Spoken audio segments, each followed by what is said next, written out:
It is Thursday, August 6th, 3:40 a.m. Central Standard Time. It's August 6th, 2026. I have not said a lot lately because I've been in the hospital. I had surgery on my ankle after I broke it. I broke it on July 9th. Had surgery on July 17th to repair it, rebuild it, whatever you want to call it. I've been non-weight bearing ever since, so I've been using a wheelchair because I'm afraid I'll break my other ankle if I use crutches. So I thought I was doing good, and a couple of days ago I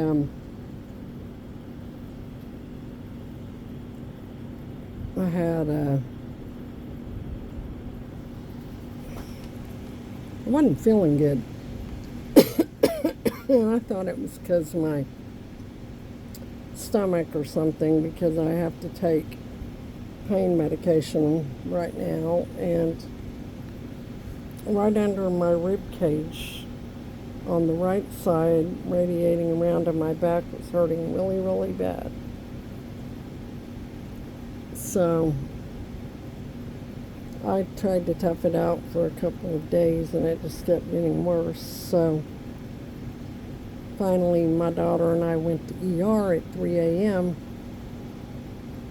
at this one hospital that I like the best in town, and it was empty. We got in immediately. When I broke my ankle, I was stuck on a gurney in the hallway all day, and that was a nightmare. So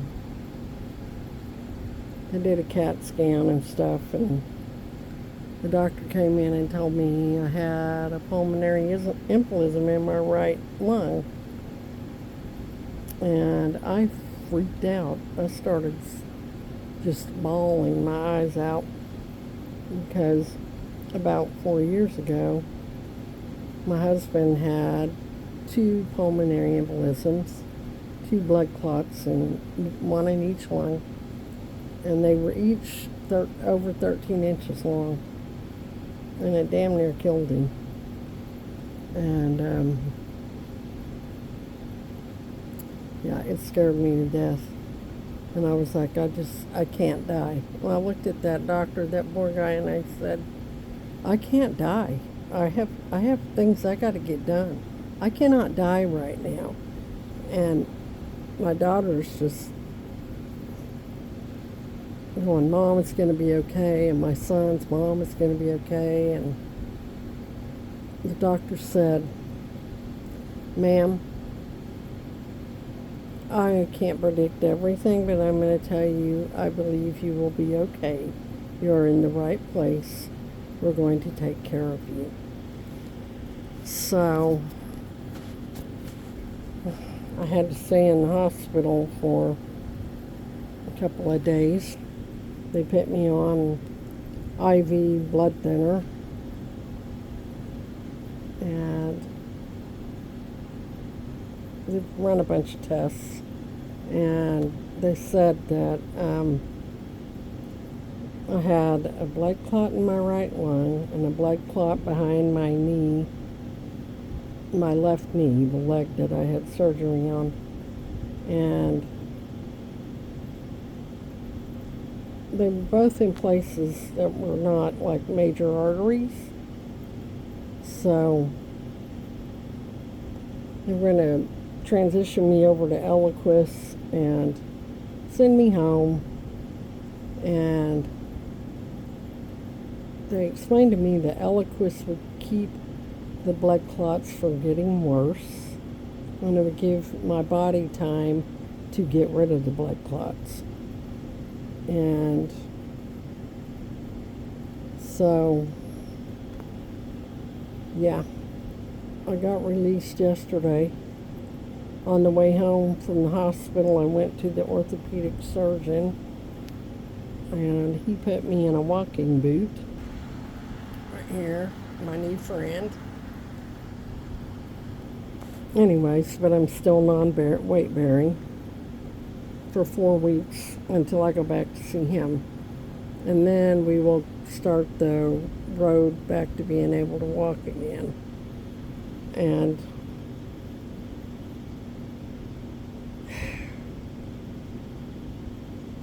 this has just been hell lately. You know, I'm trying to keep the faith, not freak out. I haven't had a job since December.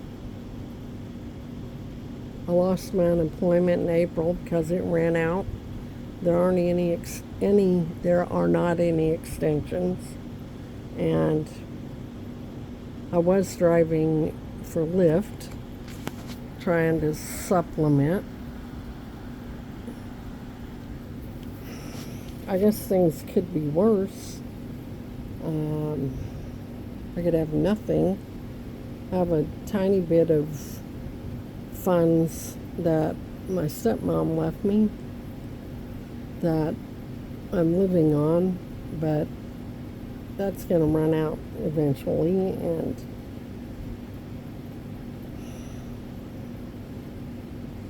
I'm trying not to think about 2 months from now, because I'm not there yet. I desperately need a job, and right now I'm in no shape to even mess with trying to find a job, much less work. Because if I was working, they wouldn't let me work. I know that. And I'm pretty sure I'm going to be okay. It's just going to take some time. What I was told is you're going to have pain. Because my foot doesn't hurt, other than when I'm supposed to do range of motion on it, which I do. And when I push it too hard, I'm supposed to back off. So I have a little bit of pain when I push it too hard. So I don't push it past that. But I still have pain in my right chest and into my back. And anyways, sometimes I tire out. And I'm told that it will get better. It's just going to take time. Well, okay. Don't get me wrong. I am very, very grateful. I understand this could be so much worse. I am grateful, but I'm also very tired.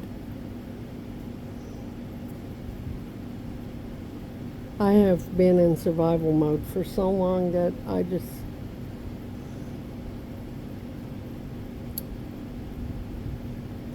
read things that say you should not live in survival mode. You should just live in the moment and not worry about things and try to be calm and try to relax.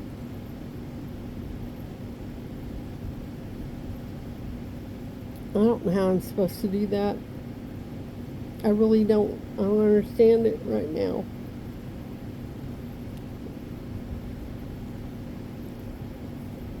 I vacillate between God is good and everything's going to be okay, and oh shit, how am I going to get through this all the time? Part of the day I'm okay, and then something will come along and blam, here we go to the other side. I'm okay or I'm crazy. One of the, and it's like I'm on this pendulum. Okay, crazy. Okay, crazy. Not crazy like I'm going to do anything to hurt myself. Just overthinking and running amok, right?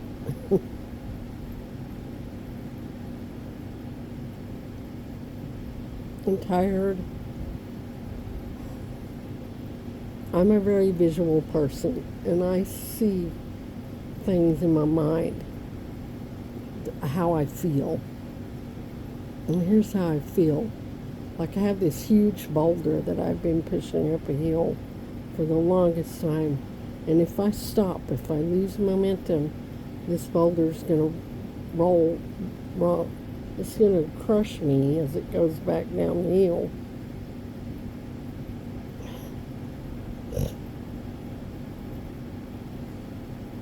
And sometimes I think I should just let it crush me. And I don't mean that I'm going to hurt myself. That's not what I mean. It's just sometimes maybe I just need to quit pushing. I'm tired. I am so tired.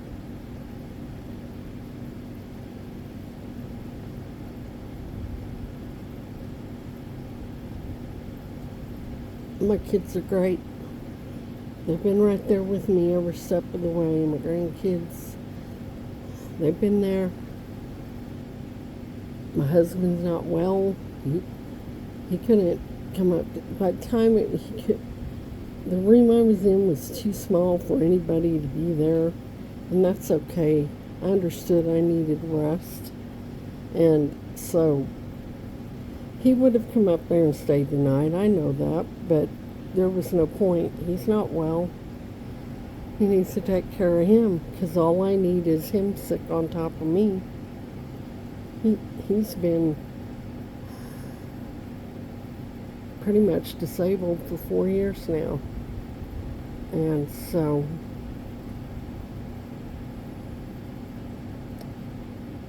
when my dad was alive, my dad was always the one that everybody fell back on when things were hard.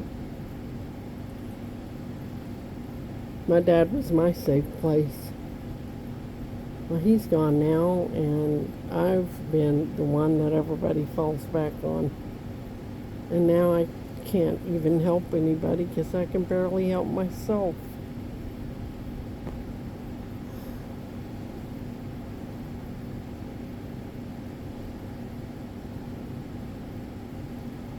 I don't have a clue how to get through this. I don't know how to fix this. I'm usually the one that'll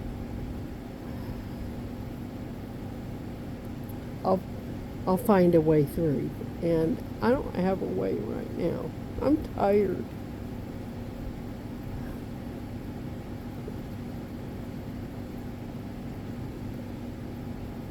I don't have anybody to fall back on.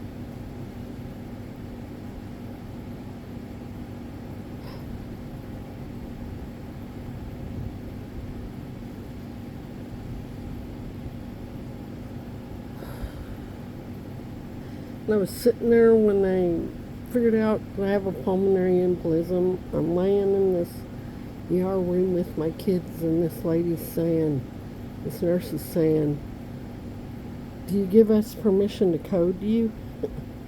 And it's like, well, fuck, am I gonna die?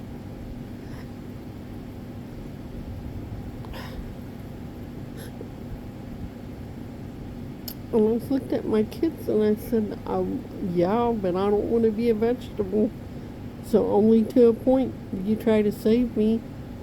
And I'm thinking, I want to do my studio. I have this vision in my heart. The day before this happened, that I broke my ankle that started all this nightmare, I had just finished a critical part of being able to make this dream that I have spring into life. And I feel like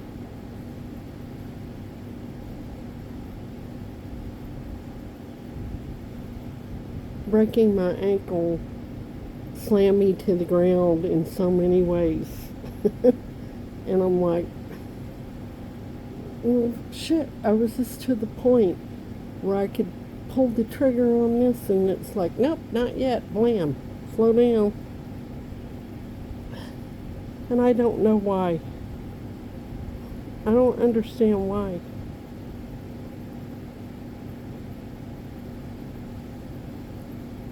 I'm 63 years old, and I don't have anything together. I don't. It's all falling apart around me.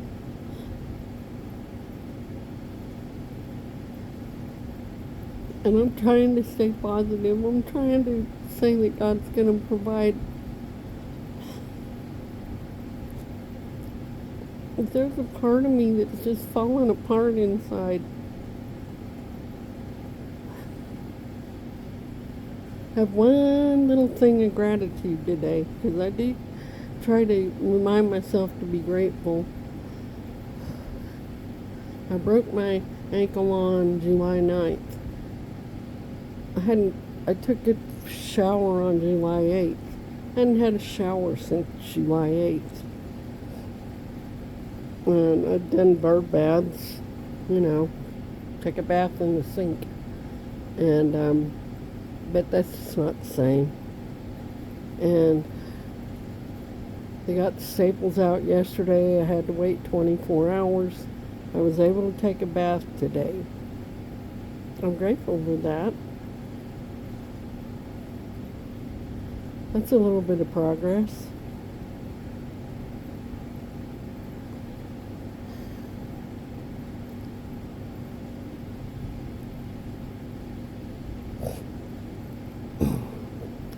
So I'm doing the best I can to take things one day at a time, literally 1 minute at a time,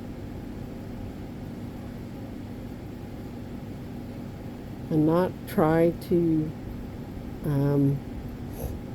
overthink things, not try to what my sponsor would say, disaster preparation for the disaster that never happens. I'm trying to not do that. I don't want to.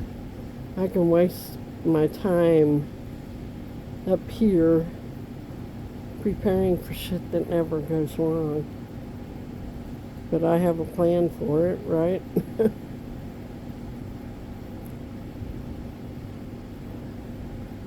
I had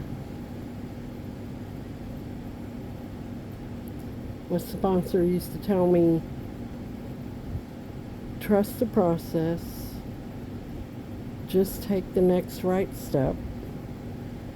Whatever you do, don't get the bulldozer out. And because when you get the bulldozer out and make your own path, you create bigger problems that God has to clean up. And if you just be still and let Him show you the next right step, you wouldn't have that mess, would you? Because that's how I am. I just want to fix it and move on. I just want to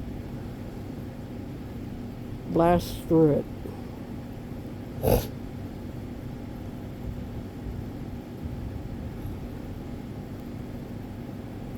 I'm doing the best I can here.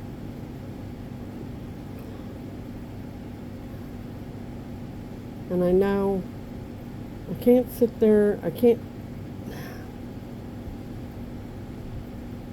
I'm 63 years old, and sometimes I think it's too late.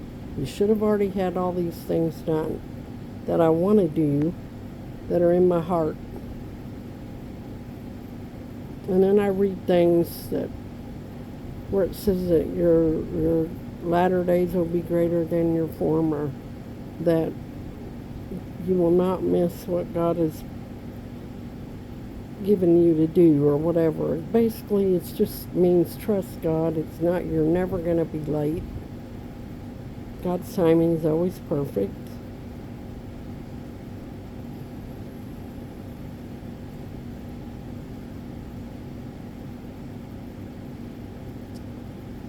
I don't even know why I'm on here blathering, other than I think, well, maybe there's one or two people in this world that just have shit slam them. Life just slams them to the ground, blam, blam, blam.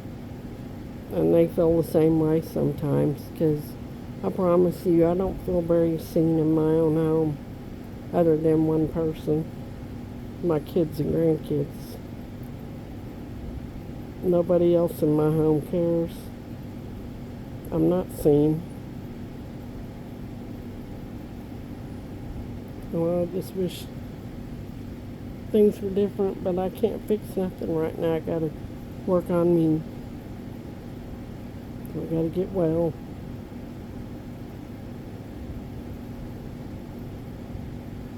I got a lot of things I need to try to figure out, because I don't want to be stuck in a rehab somewhere. I'm not old and stupid. I'm not.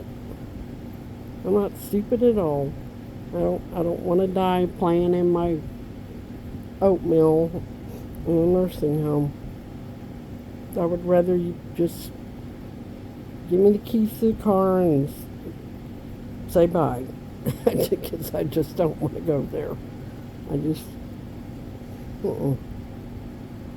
So, I just got all kinds of crazy shit running through my head.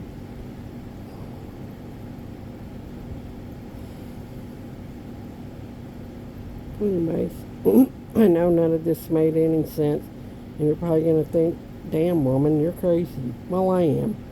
I'm sober, I can tell you that. I've not had a relapse. I have had to take medication in the hospital, and after surgery, that was absolutely necessary, but it's been exactly as prescribed and nothing more. And, I was titrating off of it until I got this pulmonary embolism. Now they're like, no, you need to go back to this. So I'm working with my medical team, and I will be okay. There's an end to that coming, and I'm good with that. I'm not in a lot of pain other than my chest. My foot's fine. I just need to be able to walk on it again. Anyways, I'm going to shut up now. Just, please keep me in your prayers. Love you. Oh, and say a prayer for my son and daughter-in-law. They both have strep throat. If you know me, pray for them. Good night, or morning, or whatever it is.